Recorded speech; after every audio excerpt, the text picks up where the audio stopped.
Section 1. In this section, you will hear a conversation between a student and a job-hunting agent. First look at questions 1 to 10.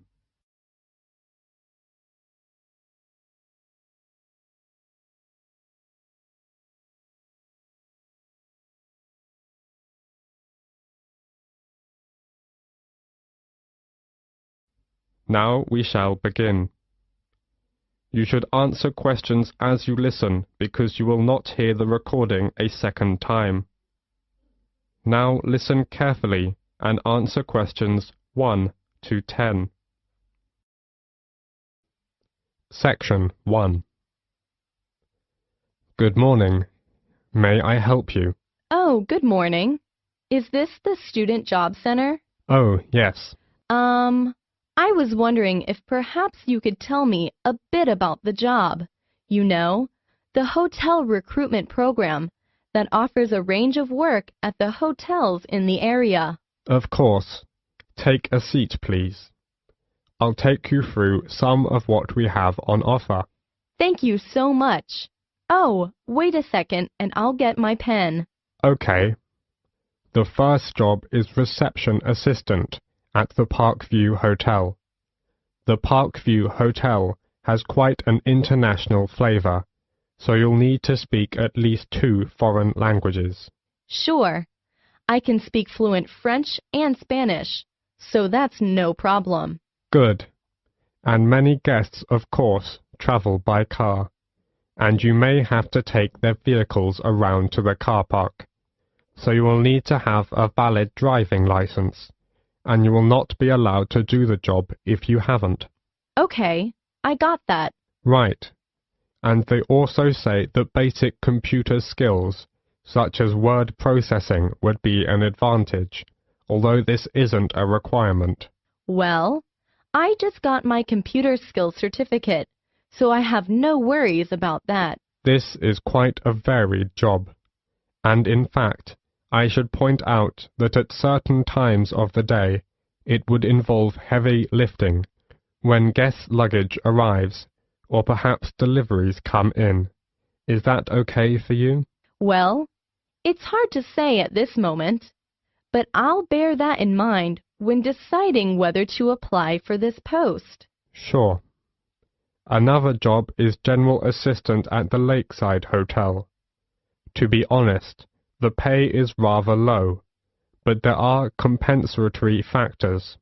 For example, the hotel will provide you with all your meals while you're working, and they will also train you in all the aspects of the job and then issue you with a certificate, which, of course, could be very valuable to you in the future.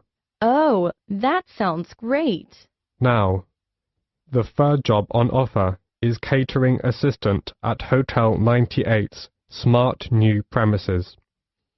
As you know, this hotel is popular with exclusive travelers, and so you'll need to wear the distinctive staff uniform which you're provided with. Don't consider this job unless you're fairly flexible about when you work, as the hotel will require you to work nights for this job, and you will need to travel to and from the hotel, as it is situated just outside the city. Well, I'm afraid I can't manage that because of the lectures. Okay, I get the picture. So, which one will you prefer? Reception assistant at the Parkview Hotel or general assistant at the Lakeside Hotel? Well, I guess I still couldn't make up my mind right now. Can I have a few days to think about and go back to you later? That's no problem, and there are a few things I need to clarify with you. If you would like to apply for one of these jobs, you will need to follow the recruitment process. Mom. So the first thing you'll need to do is to fill in one of these, a personal information form. It's pretty straightforward and should only take you a few minutes. Once you've done that and handed it in, we'll give you a questionnaire about your skills. We then look through the information about you and pass on our recommendations to the relevant hotel. Yes, sure. You will then proceed to the next step of the process and attend a general course of training. This is designed to be helpful and realistic, so an important part of the course is role-play activities. That sounds interesting. Yes, indeed. And after that, the final step is that you will be contacted by the hotel you're going to work for, and they'll post you a video about themselves and the work involved. Watching this will constitute further and specific training for your job. Oh, yes. I think I'm very clear now. Thank you for helping me. It's a pleasure. Bye. Bye. This is the end of section 1. You now have half a minute to check your answers.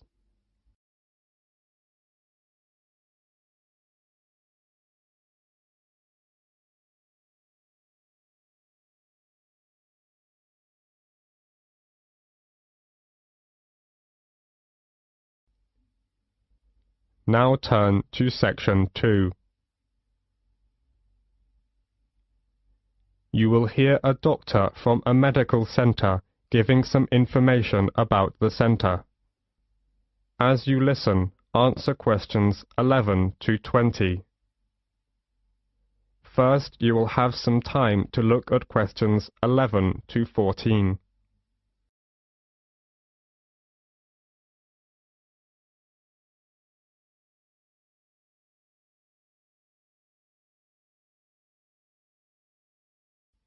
As you listen, answer questions 11 to 14. Section 2. Good morning, everyone. I'm John Smith, the General Practitioner of London Fields Medical Centre, and I'm very glad to give you a brief introduction about our practice and some suggestions about how to see a doctor here. Our receptionists are usually the first point of contact and are here to help you. They have a lot of information to hand, and in most cases will be able to help you with your inquiry, ensuring you see the most appropriate clinician. Okay, right. Well, the first thing to do is to register. We can only accept new patients who live in our practice catchment area.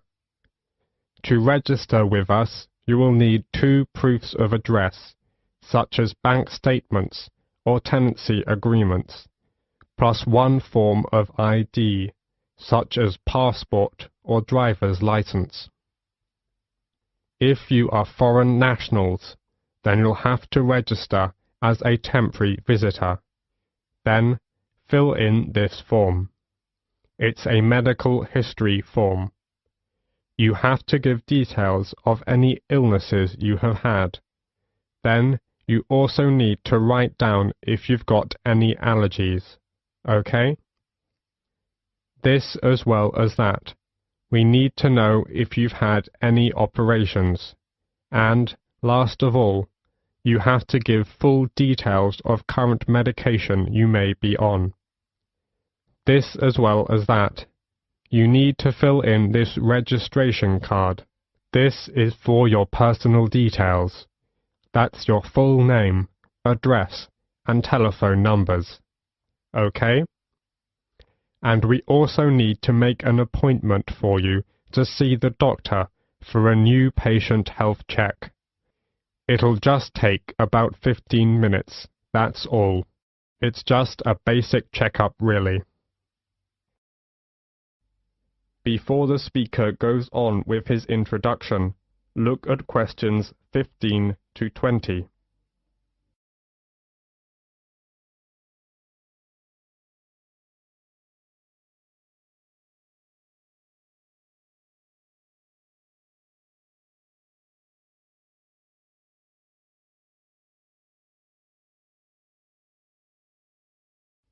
Now listen to the continued talk and answer questions 15 to 20 by choosing the appropriate letters. Okay then, let me tell you something about the health centre. We have 5 GPs here, general practitioners. We also have a practice nurse who looks after minor injuries. She can also administer some treatments. We also have a chiropodist. That's a foot specialist. She's private, which means you have to pay for the service, unless you're over 65. If you want to see a doctor, you have to make an appointment first. Please call our main switchboard number on 0207 923 8100 to book an appointment at either our main practice or one of our branch surgeries. You can also email for an appointment on londonfieldsmedical@nhs.net. Urgent cases are seen on the day. If your condition is non-urgent, you can expect to see a GP within 2 working days, though you may have to wait longer if you want to see a particular GP. If it's an emergency, you'd better come straight here to the centre. One of the doctors can usually see you. Or you can go to the emergency department at the hospital in town. If you are very sick, you can ask for a home visit as well. On Friday afternoons, we have an open surgery, which means you can come along and just wait to see a doctor. But you may have to wait for several hours, so it's much better to make an appointment and come at the specified time. Usually, when you see a doctor, you'll be given a prescription for medicine which you need to take, or you can choose to go to a pharmacist in a chemist's shop. If the doctor decides that you will need the medication for a long time, you'll be given a repeat prescription form. This allows you to get a further supply without seeing the doctor again. You simply leave the repeat form here a few days before you need it. Then you pick up the medication at the chemist's.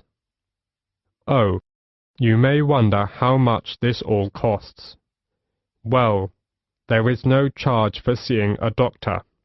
You can make an appointment any time to see one of our doctors, and it will not cost you anything for the consultation. However, you need to pay for the prescription, and the cost varies with the medicine, but it's usually just a few pounds. Nevertheless, in some situations, such as pregnancy, the prescription is then free. All right, do you have any other questions? That is the end of section 2. You will have half a minute to check your answers.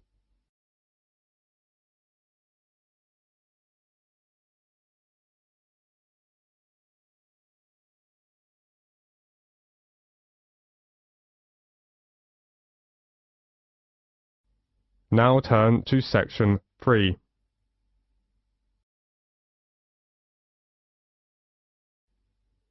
In a moment, you are going to hear a conversation between a professor and his student Alicia. As you listen, answer questions 21 to 30. First, you have some time to look at questions 21 to 30.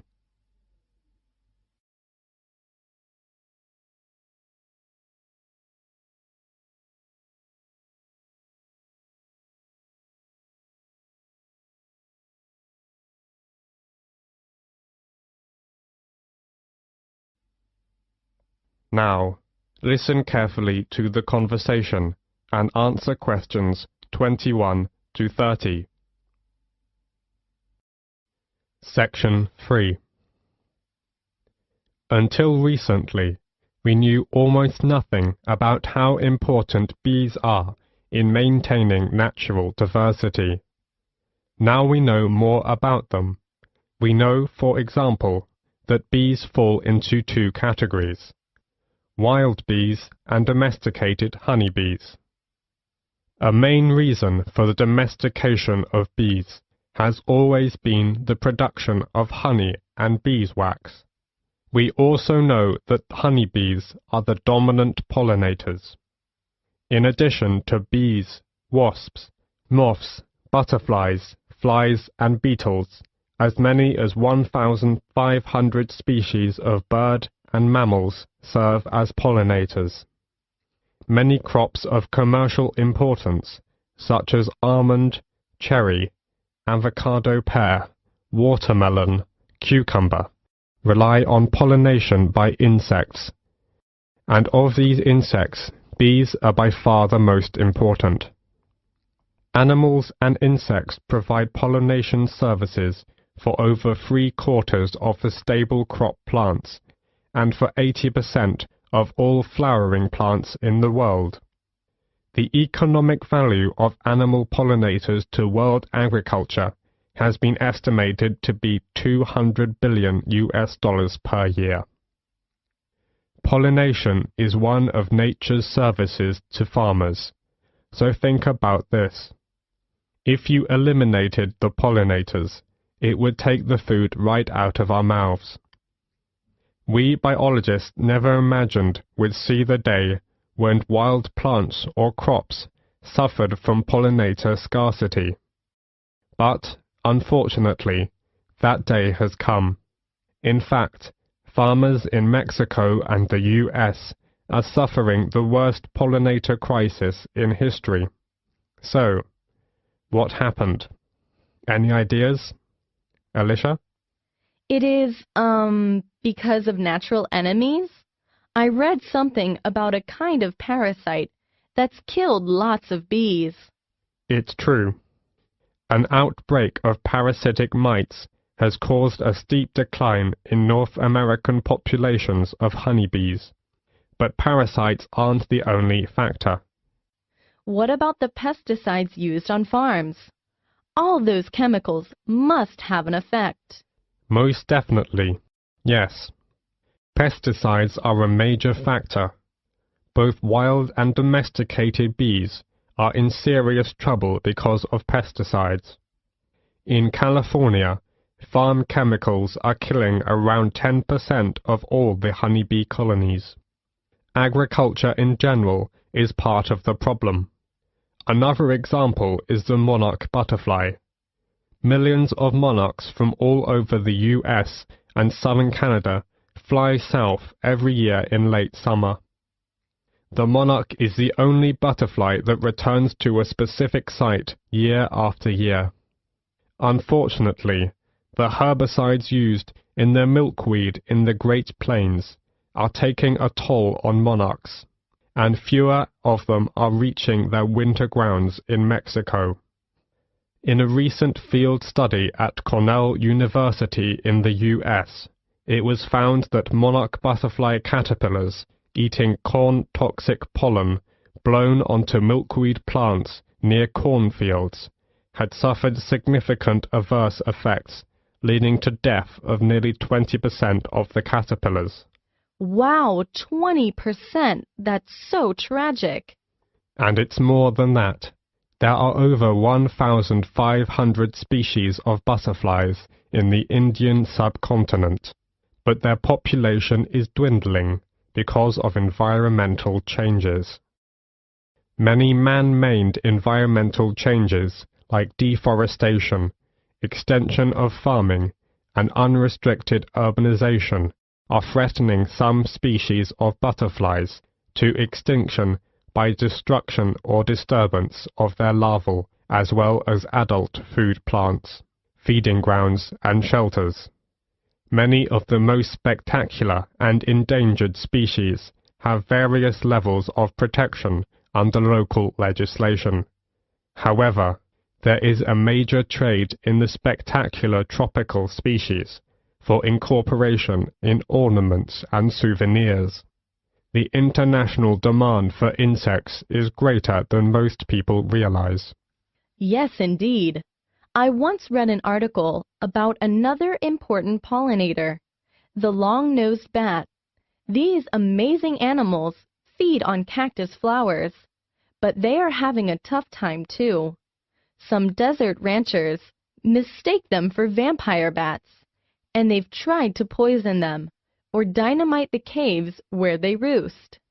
Yes, we must recognize that pollination is not a free service, and that investment and stewardship are required to protect and sustain it. So what can be done about this situation?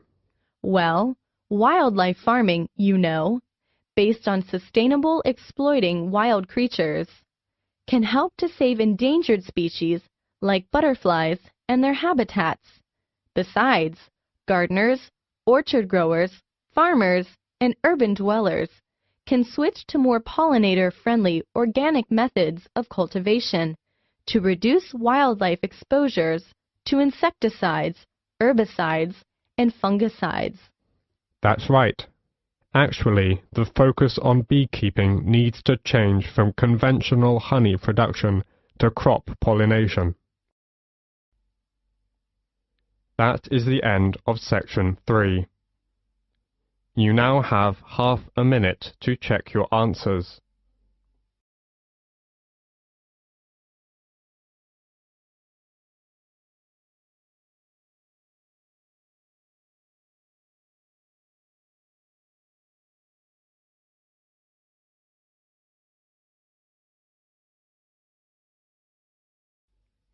Now turn to section 4. In a moment, you are going to hear a talk about movies. As you listen, answer questions 31 to 40. First, you have some time to look at questions 31 to 35.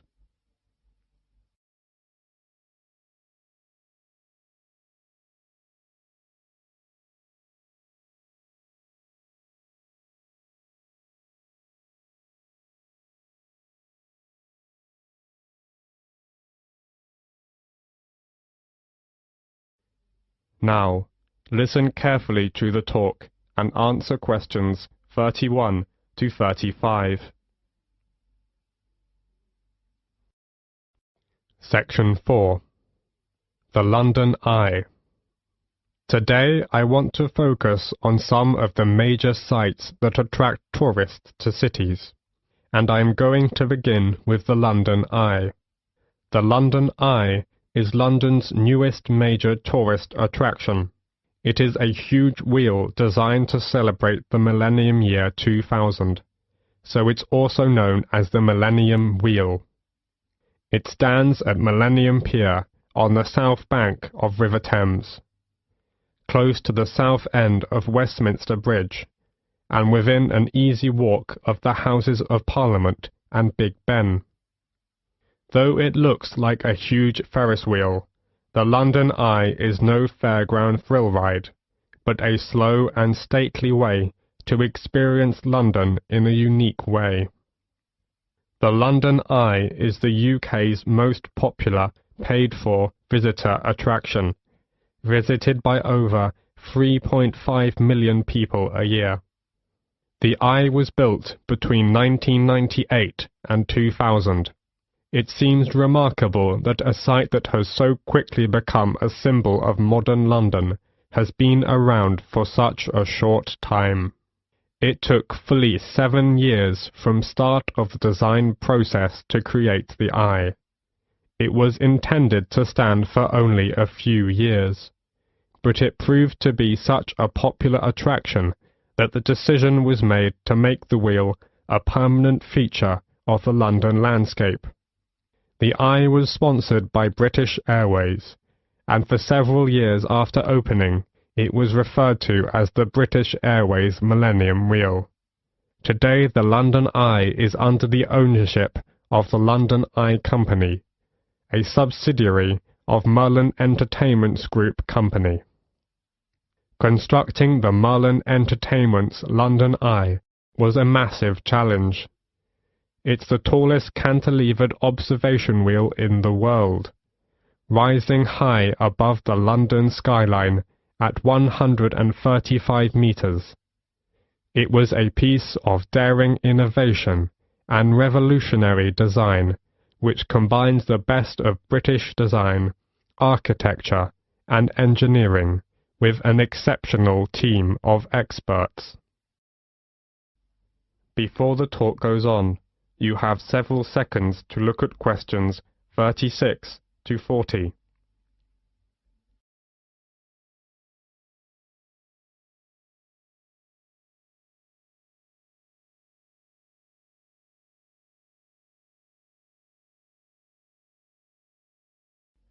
Now listen to the continued talk and answer questions 36 to 40 by completing the diagram. So, how is that great wheel held up? How did it get there? The starting point was, of course, the ground, and while parts of the wheel itself were still being constructed in various countries, tension piles were being driven into the ground beside the River Thames. This was the first step, and once these were securely in place, a base cap was installed over them as a kind of lock, with two giant plinths pointing up, onto which an A-frame was attached, like a giant letter. The wheel was supported on huge A-frame legs, made up of 2,200 tons of concrete on 44 concrete piles set 33 meters deep in the earth. All this took many months and incredible effort, but meant that the spindle could be installed, around which the great wheel would turn. The spindle itself was too large to cast as a single piece, so instead was produced in 8 smaller sections. Now the project really was in business, and the vast rim, with spokes like an outsized bicycle wheel, could be brought in. 64 spoke cables, which are similar to bicycle spokes, hold the rim tight to the central spindle, and the view was enhanced by the capsule design. Unlike traditional Ferris wheel designs that you might see at a local fairground, the passenger capsules were not suspended under the wheel. They were set within a circular mounting ring attached to the outside surface of the wheel. What this means in practice is that travellers within the capsule have a full 360-degree panoramic view, unhindered by spokes or wheel struts. And the last thing to be built is the first thing the visitor encounters: the boarding platform laid down underneath. The wheel does not usually stop to take on passengers. The rotation rate is slow enough to allow passengers to walk on and off the moving capsules at ground level. It is, however, stopped to allow disabled or elderly passengers time to embark and disembark safely. That is the end of section 4. Now you have half a minute to check your answers.